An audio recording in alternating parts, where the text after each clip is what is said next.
বন্ধুরা, আমি দেখিয়েছিলাম না আমার বাবার বাড়িতে আম গাছগুলো? দেখুন না বন্ধুরা, এই কালকে রাত্রে কি ঝড়! আমি বাবার বাড়িতেই আছি এখনও। কি ঝড় এসছে দেখেন, আমাদের সুপুরির গাছটা ভেঙে গেছে।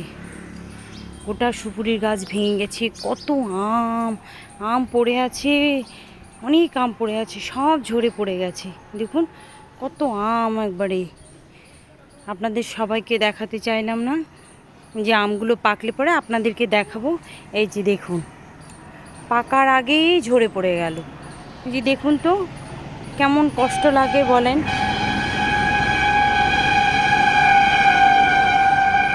আর বাবার বাড়িতে বুঝতেই তো পারছেন, বাবার বাড়ির মনে হয় একটা ইট পড়ে গেলেও কত কষ্ট লাগে। কার কার বাবার বাড়ির জিনিস নষ্ট হলে কষ্ট হয় কমেন্টে জানাবেন।